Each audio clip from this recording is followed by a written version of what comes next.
Hello, people. Welcome to Gradeup and welcome to the second session of Daily Vocab and Grammar Quiz Part 2. So, yesterday we had done some amazing questions based on vocabulary. I guess we did 5 or 6 of them. So, today, in the series of those questions based on vocabulary, we are gonna, yeah, so in continuation with what we were doing yesterday, just a second.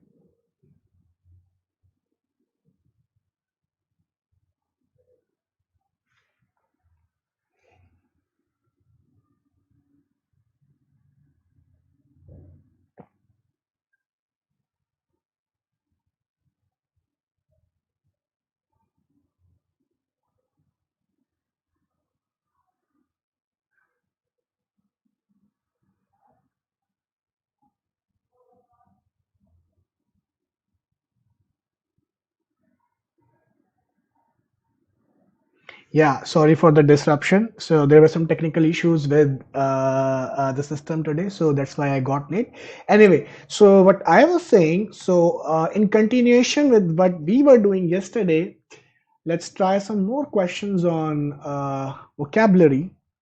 Yeah, here we go. So select the most select the most suitable synonym for the underlined word in the sentence.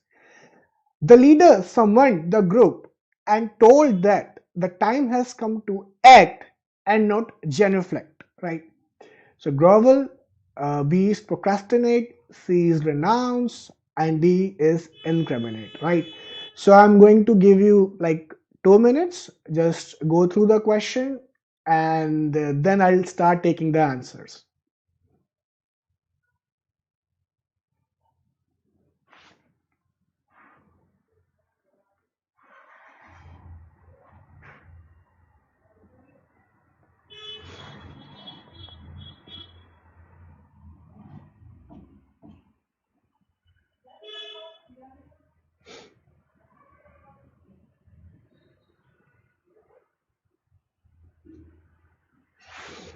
Okay, let me take answers now.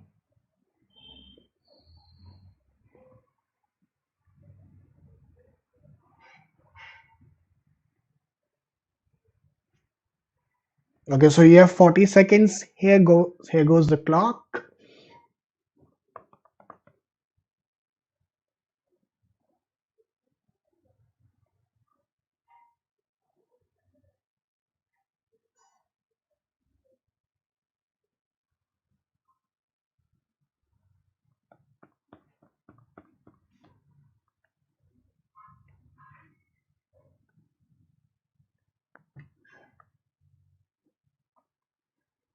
Last 6 seconds.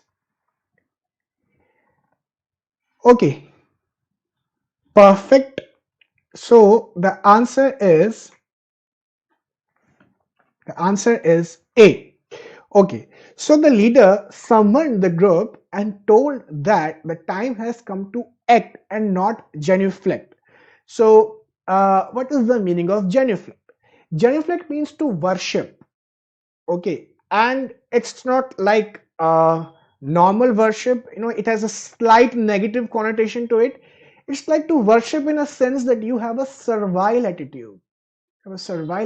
You worship as if you are a servant, right? You have a servile attitude.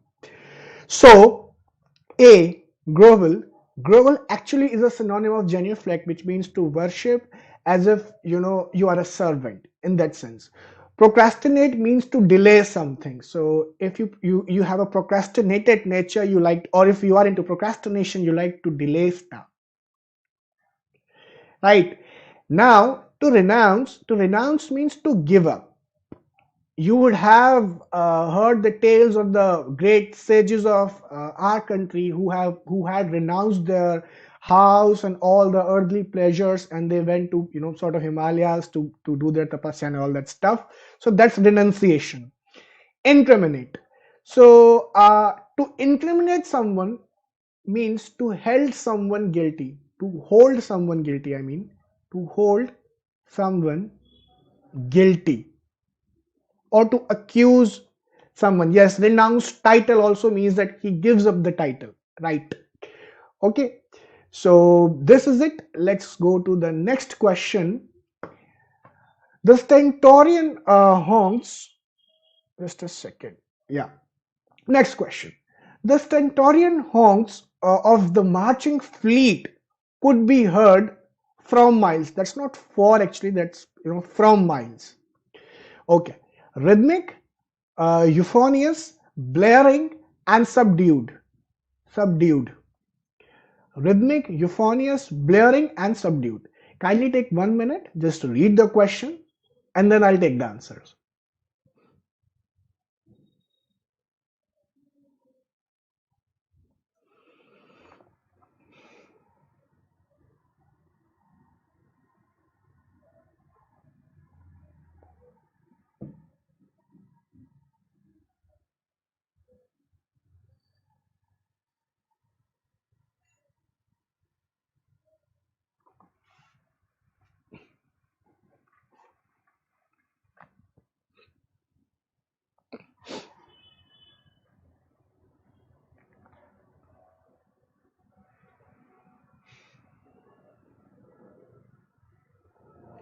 Okay, let's take the answers now.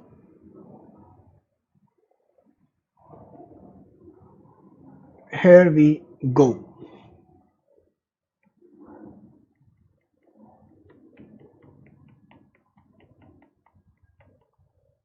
40 seconds.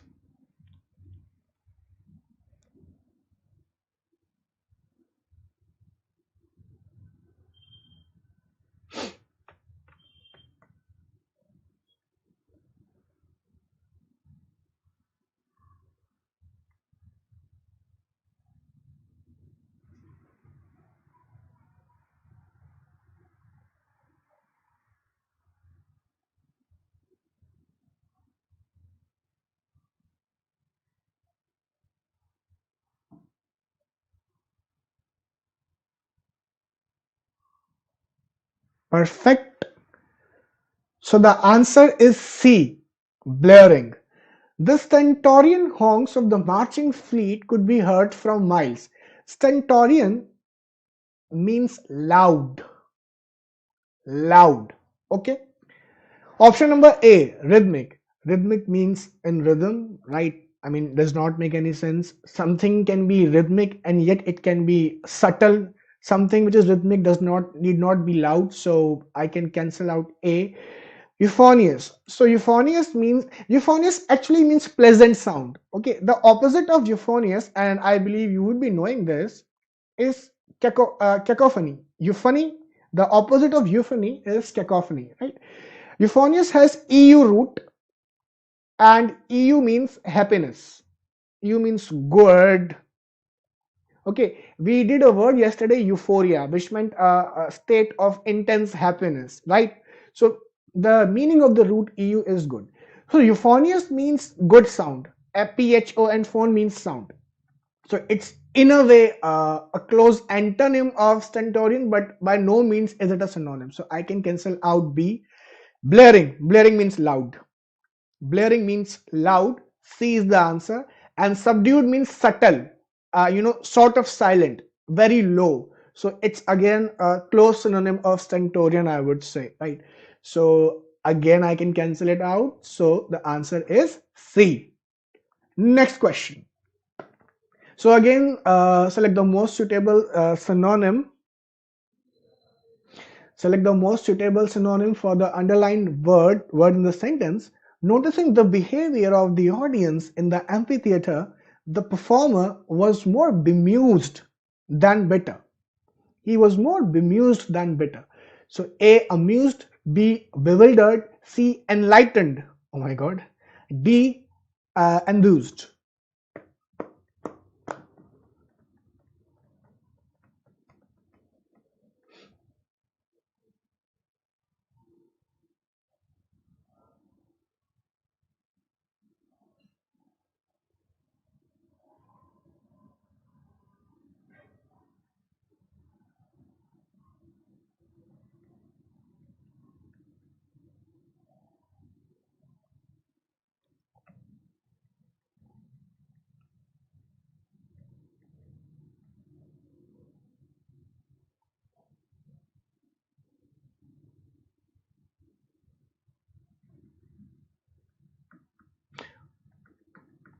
Okay, let me take the answers now. Yes, here you go.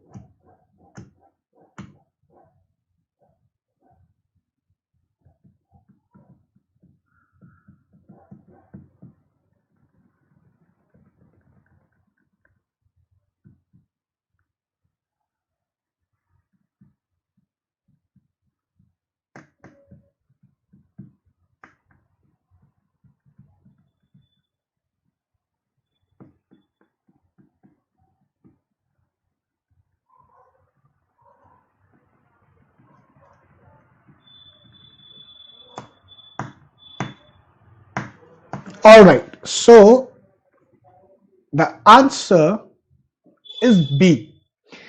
Noticing the behavior of the audience in the amphitheater, the performer was more bemused than bitter. So he was not bitter, he was bemused. Bemused means confused, or when you are being surprised in a confusing way. Okay, option number A, amused. Amused means happy.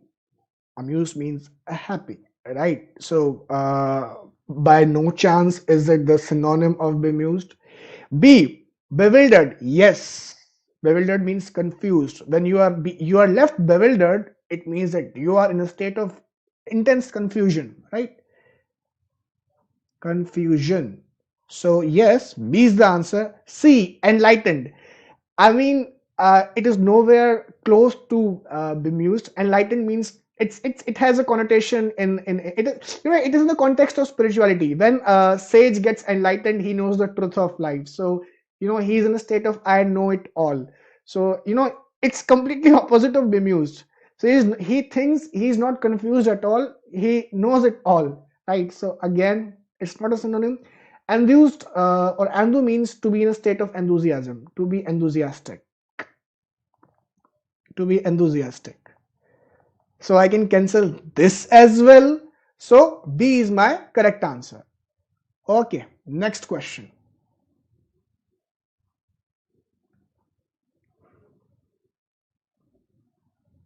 Right. Now, just read the question carefully because here is asking for an antonym. Okay. The arguments put forth by the speaker were rather specious, but somehow he got away with them. So A, fallacious, B, unfeigned, C, obscure, and D, pernicious. Okay, and you have to find the antonym. So please take a minute, read the question, and then I'll take the answers.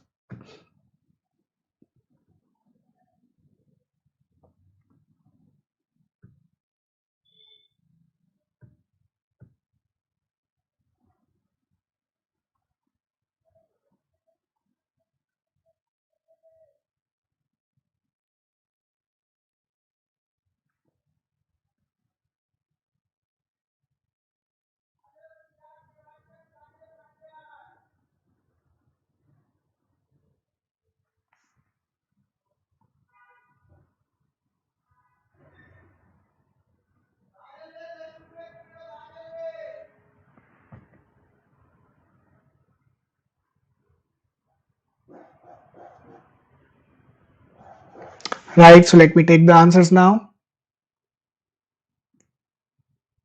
Yes.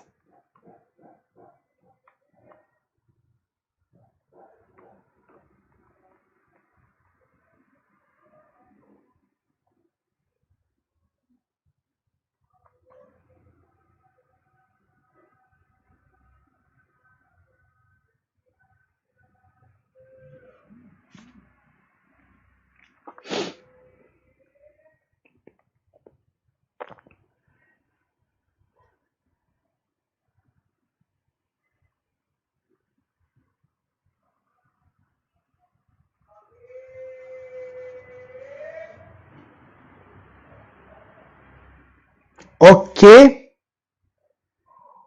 very well. So specious means that which is false, okay, or that which misrepresents something or situation, okay. that is that which misrepresents the situation, that which is false, that is specious. I have to look for a word which is the opposite of it, right? Which means that which is not false. So A, fallacious, no, it's a synonym. B, unfeigned. This word fiend means to pretend.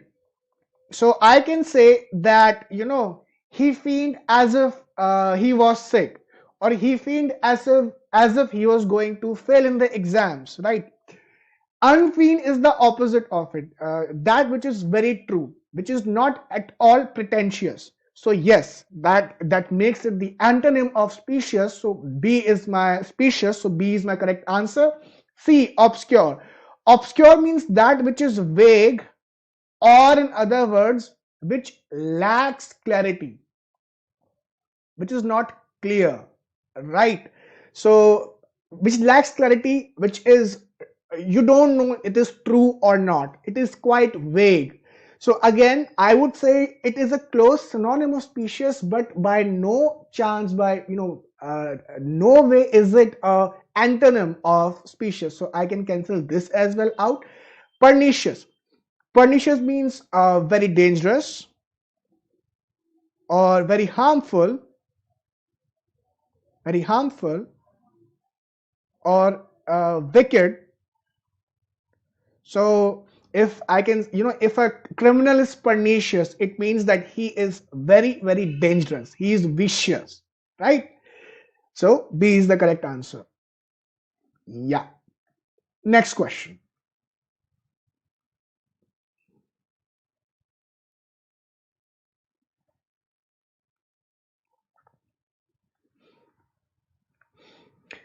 The congregation was awestruck at the sight of the levitating saint. Okay, not saint. Congregation means group of people. Congregation actually has two roots. Con, con means with, and Greg, it means social, or let's say people.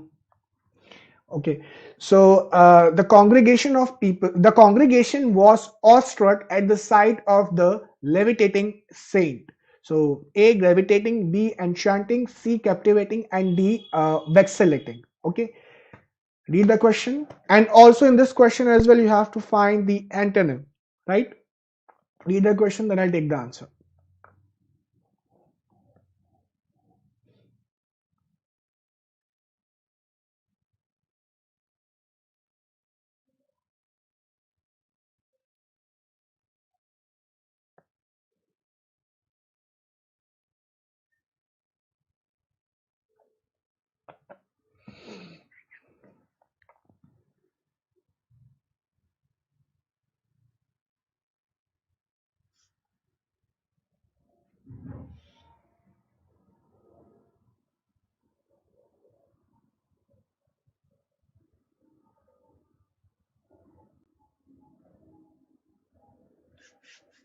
And we are looking for the antonym. I am repeating it again.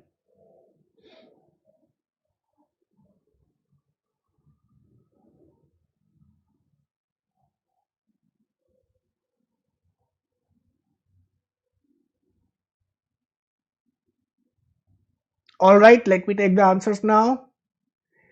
Here goes the clock.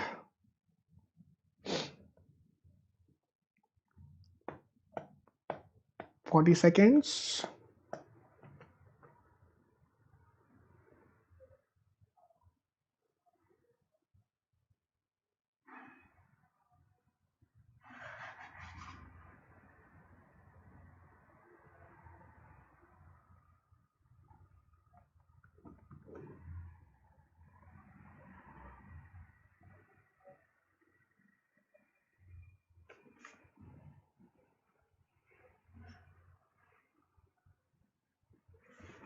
Okay, here we go. The answer is A. Okay, most of the people got it wrong. I don't know why. We did this word yesterday, vacillating. Okay, and I told you when someone is vacillating or to vacillate means, you are confused, you are indecisive. Okay, I gave you an example. The politicians vacillating policies, or the vacillating politician is not able to take clear decisions, right? Vacillating means that you are confused, you are indecisive. Okay, so it is by no means the antonym of levitating. Levitating means floating in air, floating in air, floating in air. Okay, so the short answer of it is gravitating. So when something is floating in the air, it is not respecting the earth's gravity, right? It is working against the earth's gravity. When something is gravitating, it is going towards earth, it is respecting, let's say, the earth's gravity. So that's why levitating and gravitating are the antonyms. Enchanting. Enchanting means, when something is enchanting, it's quite it's beautiful, it attracts you, it is quite attractive, right? Captivating also means the same. When someone has a captivating personality, he is so enchanting, he is so attractive. There's one more word. I won't say it's a, and yeah, I can say it's a close synonym, Adonis. When someone has an Adonis personality, it means that he has a beautiful personality. Okay, so enchanting and captivating both means attractive to look at. So again, I can negate these two options. Good evening. And vacillating, as I told you, means indecisive. Okay, so B, C, and D can be negated easily. The answer is A, gravitating. Most of the people got it wrong. They marked it D. Nevertheless, just forget it. Vacillating means indecisive or indecisiveness. Okay, next question.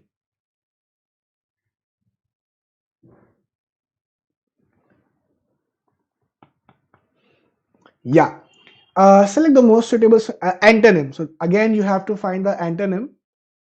By the time she could realize the gravity of the situation, or let's say the seriousness of the situation, she found herself ensnared in the labyrinth of accusations. Okay. A, seized, B, enmeshed, C, intrigued, and D, released. And you have to find the antonym. I'll keep on saying that. I keep on accentuating on this word, antonym.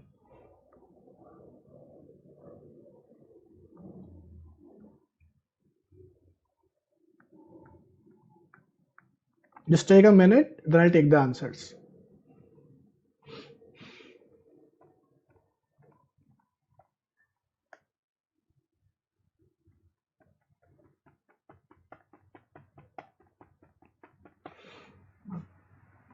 I'm going to show the leaderboard post this question. Okay, I should have done that after the previous question. I just forgot it. I'll do this post this question. Okay, let me take the answers now. Here we go. 40 seconds. The clock is ticking.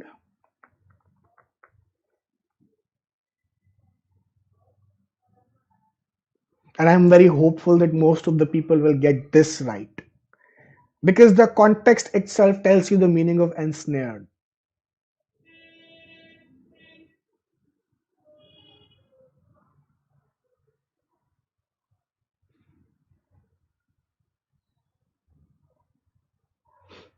Ten seconds. 9, 8, 7, 6, 5, 4, 3, 2, 1. Yes, so most of the people, almost all of you got it right. Okay, ensnared means to get caught, or yes, to be surrounded, to be caught, you know.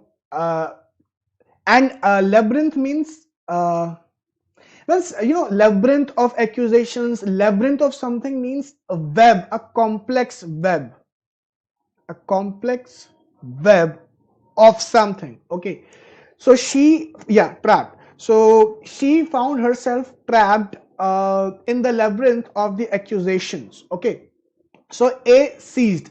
Seized. Had this question been find the synonym of the underlined word, I would have given a thought to A option, but the question is asking for the antonym, so it goes enmeshed. Enmeshed means again it means caught, or it means entangled. Enmeshed, the fish were enmeshed in the web, right? So again I can cancel it. Intrigued. Some of the people marked intrigued. you know to when something is intriguing or something is intrigued, or when you're intrigued by something, it means that your interest is aroused. To arouse interest. So I can say, when someone asks me a very good question, then I say that, I'm really intrigued by your question. So my interest has arisen in your question, right? So again, it can be negated. Be released is the right answer. Release is the opposite of catch. So that's it. Let me show the leaderboard. Yes. Are you able to see the leaderboard, people?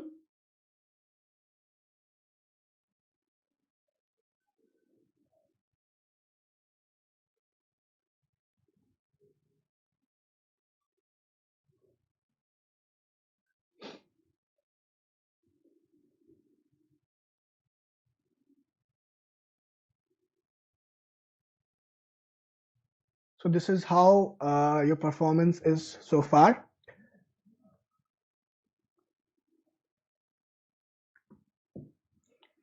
Okay, let's try the next question now. Seventh. So find the most appropriate word from the given choices which is described by the meaning in the question. Just a second. Yeah. Find the most appropriate word from the given choices which is described by the meaning provided in the question. So basically, I have given you an expression and you have to tell me which of these four words means this expression. Okay, take 2 minutes and then we shall proceed further.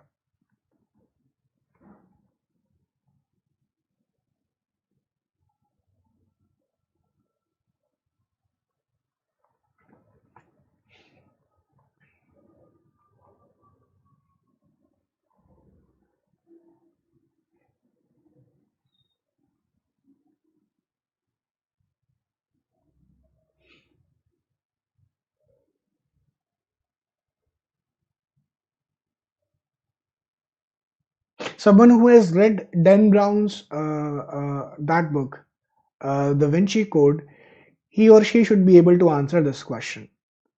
Or if someone has seen that movie, The Passion of Christ, the Jesus of Nazareth, even he could answer this question. Hello?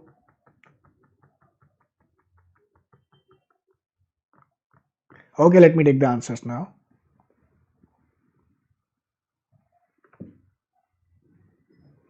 40 seconds.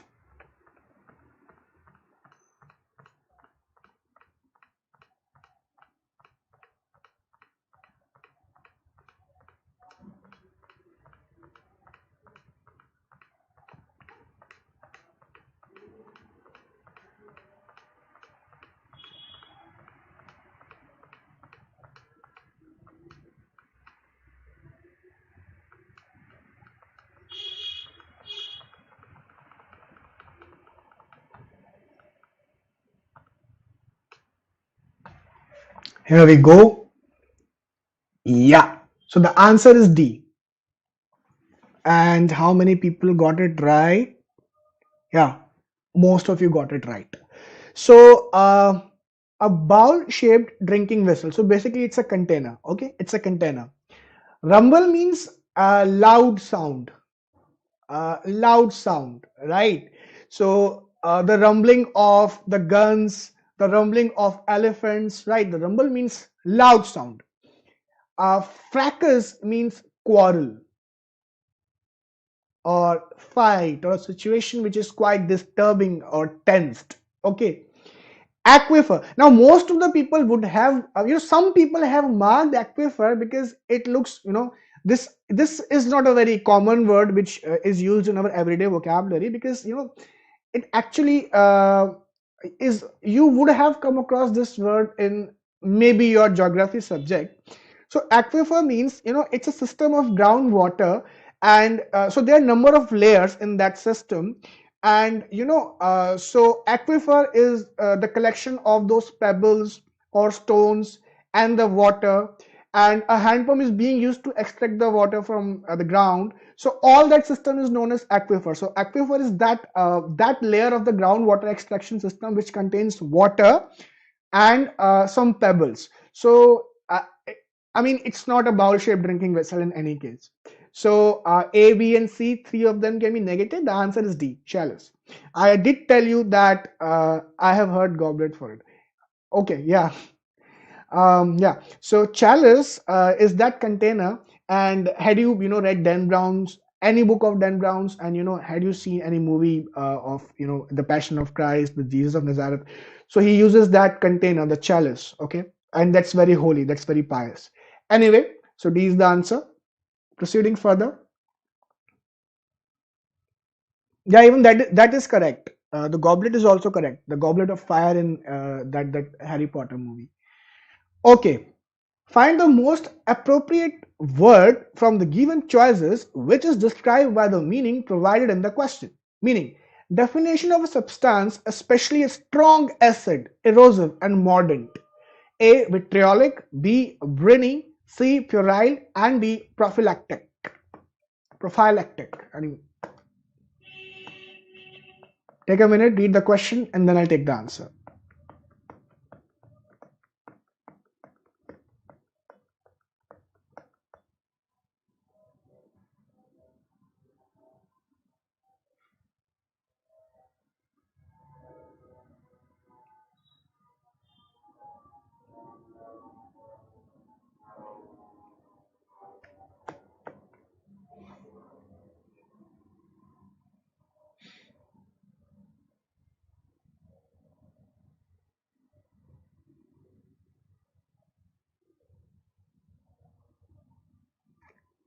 Okay, I'm taking the answers now.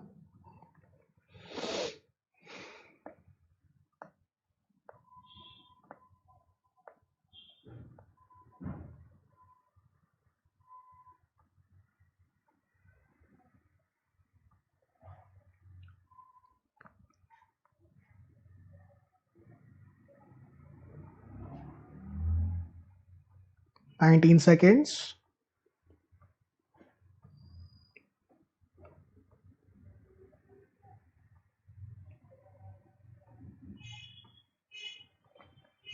Okay.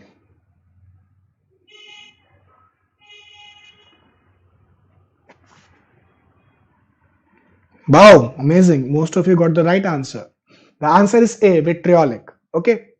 First of all, this word mordant. So this root mor, M-O-R, means death.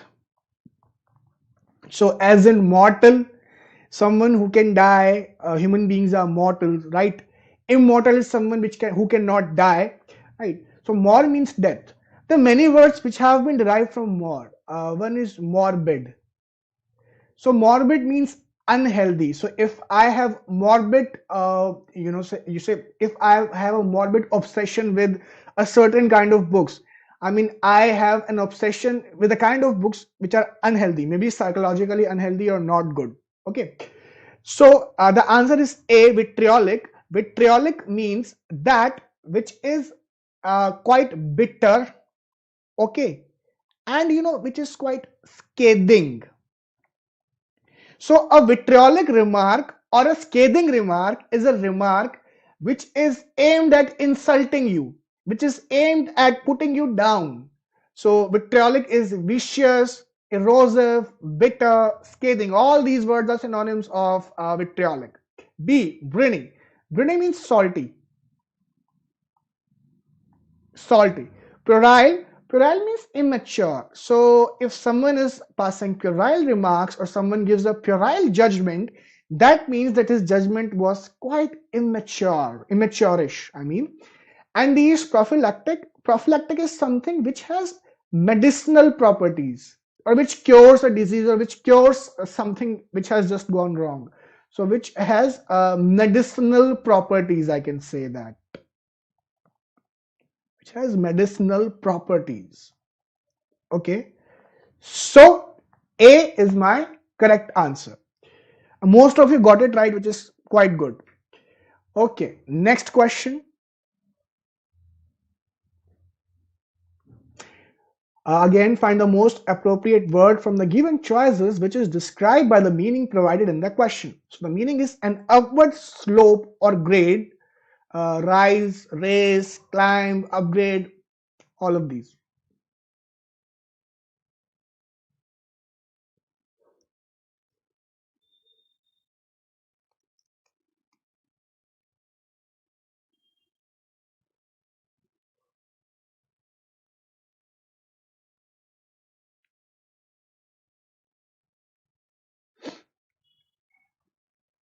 Okay.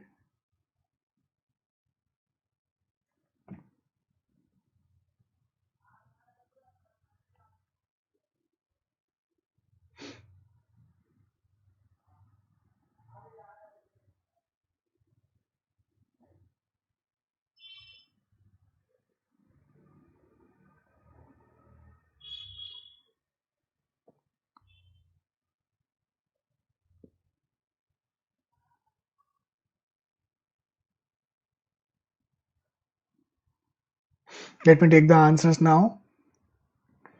Here we go. Yeah.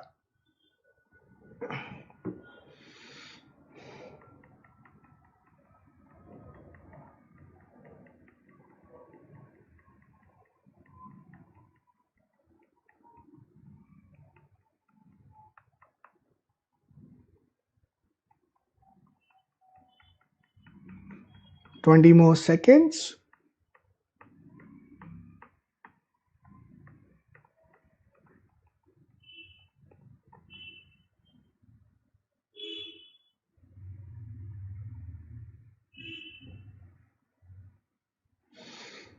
Four more seconds.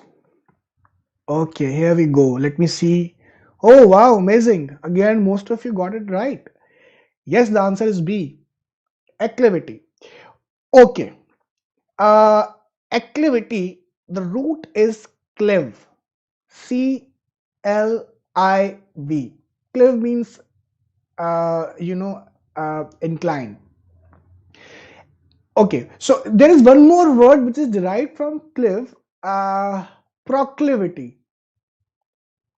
So proclivity means, if I say that, and it has synonym also, which is used mostly, is penchant. Okay, so when I have a proclivity or penchant towards something, it means that I am attracted to it. So I can say I have a penchant for playing guitar.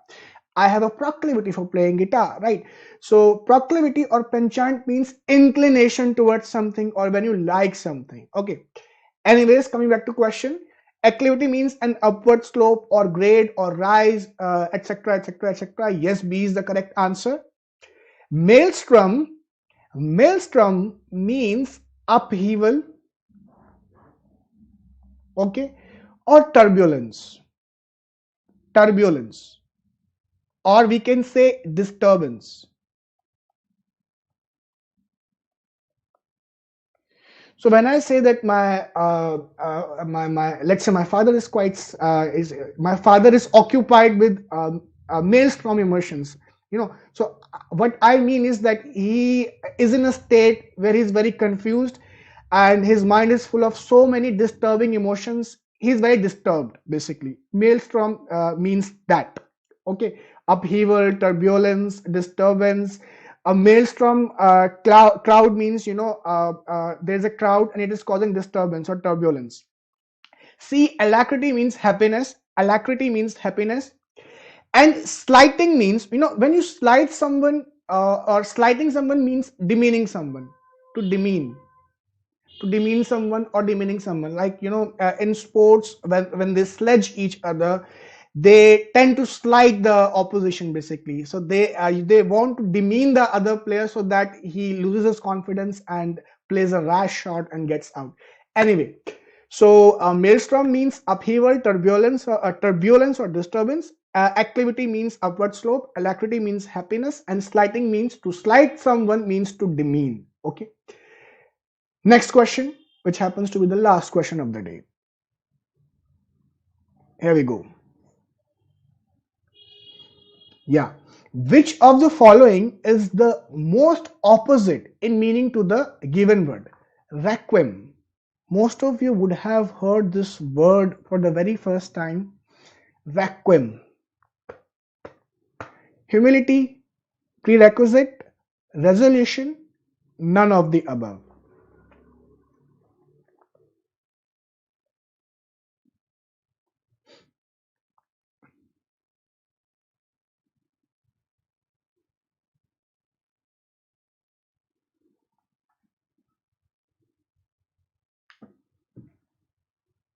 We have already extended the time limit, but it's okay, it's fun. This quiz is fun. Okay, let me take the answers now. Here we go.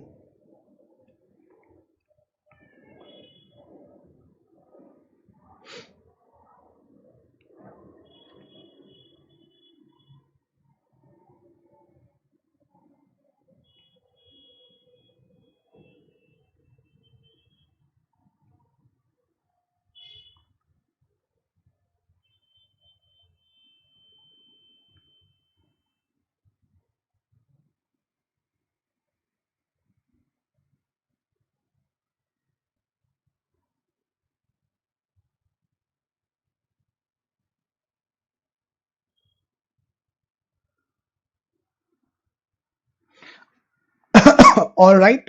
So the fight is between option B and option D. Okay. Most of you would have thought that requiem is probably a loose translation of requirement. Okay. And prerequisite and requirement, they live in the same neighborhood. So let's mark B. Okay. And that was the trap. Requiem is a noun, which means the song you sing for someone who has departed or who has just passed away. So it's sort of a, let's say, a farewell song for someone who has just left his body, who has just passed away, right? So D, none of the above is the answer. Okay.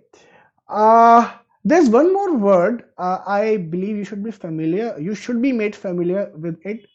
Swan song. So swan singing or swan song is the parting song when someone is parting away and he's crying. So that is known as swan song. Okay, close synonym of requiem. I won't say exact synonym, but yes, they live in the same neighborhood. Humility means you are very humble. Okay, you have not even a trace of ego, not even a spot of ego, right? So I can eliminate A. Prerequisite is a precondition. For example, I can say the prerequisite for getting admission in this college is you should be having a degree in commerce, right? Again, it can be eliminated. And resolution means proposal. The government has passed a resolution, an agreement, etc. So again, I can eliminate is D is the correct answer. Yes, morning on dead. Correct. Okay, so let me show you the leaderboard and let me know if you can see it or not. Here we go. This is the score, and most of you are scoring good as compared to what we were doing yesterday, which is a good sign. Can you see the leaderboard, people?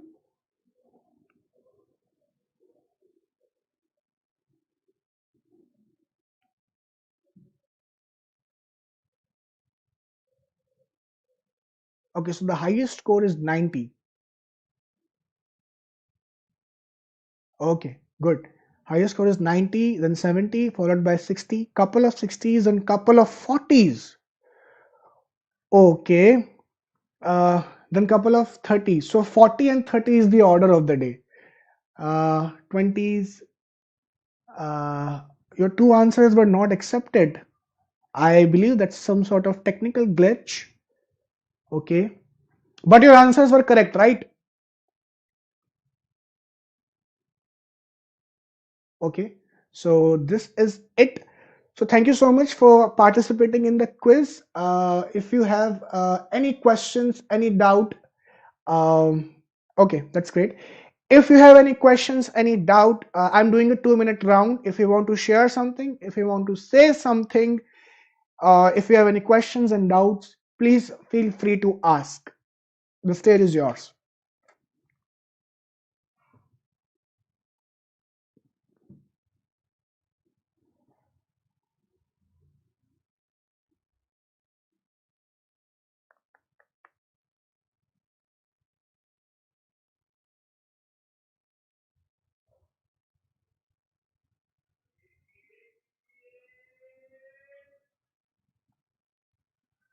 You face problem with anything? You want any tip? How read long passages? So, okay, ideally this should be covered in the RC thing whenever there's a session on RC. But since you have answered this, since you have asked this question, let me answer it. How to read long passages. When you have an interest in the subject matter, no, uh, the length of the passage becomes immaterial. For example, most of us have the habit of opening up the sports section, and we read long sections within the sports section without a problem because we are interested in the subject matter. But when the subject matter is not of our interest, that's when we find the passage as too long or too boring, right?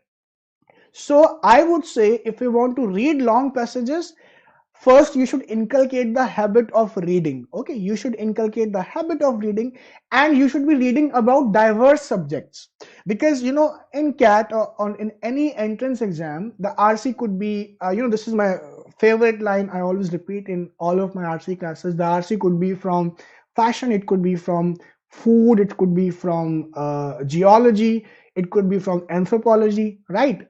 So you should be familiar with a number of topics. So I should say start reading articles. You can read articles from Aeon essays, right, or other sources, other web portals, and read one article every day. Also, make sure that you are reading articles of different genres. It should not be the case that you are reading article from science and every day you are reading some other article on science or some scientific topic. You should keep on shuffling your topics. Okay, that's when you inculcate that habit or love for language, and then the length of passage goes immaterial. The other trick could be, if you feel that a paragraph is too long, let's suppose there's a long passage and even the paragraphs within the passage are quite long. So make a habit, once you have read a paragraph, no, on the side of it, write a summary in a line or two, which summarizes the main context or main topic of that paragraph, so that you don't have to read that paragraph again and again and again. For example, suppose there's a paragraph which is giving facts and figures on the rate of violence or rate of crime in XYZ city. So suppose that paragraph is this long. So once you have read all those figures, on the side of it, just write it. This paragraph talks about, or this paragraph gives us some facts and figures on the subject, on the subject. That's it. So that's how you can shorten the length of the RC. So for every paragraph you can make a baby note or you can make a summary, which helps you understand the passage better. How to prepare for parajumble question? Okay, so as far as parajumbles are concerned, again this would be covered in a session on parajumbles, but let me just answer this one question. So whenever there's a question on parajumble, just try to find the linking words, because, hence, therefore, thus, and try to understand the thought process of author. So if he has spoken a certain line, what he's going to speak next. So your judgment power should be very good, and the most important trick is you should be able to cite the opening sentence. So an opening sentence is one which is quite generic in nature, okay, which just tells you what the entire story is about, which just introduces the topic, but which does not reveal all the information. that is 99% of times that is taken as the opening sentence. Okay. All right. Any other question related to vocabulary, or shall I end the session?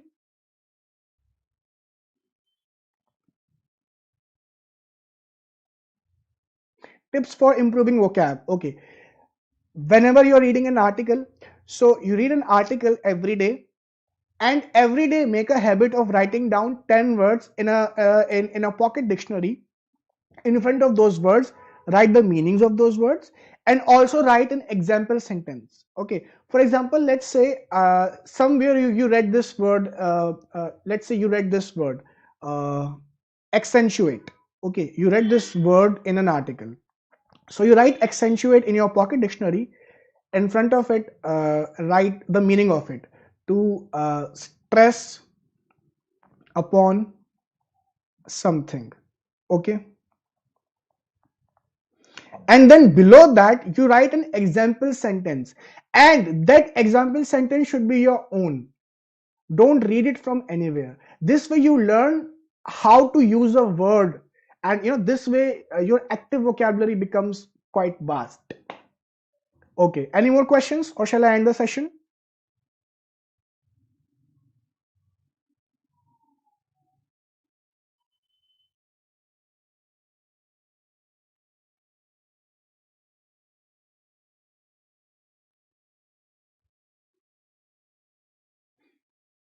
Okay, very well. Thank you so much for joining.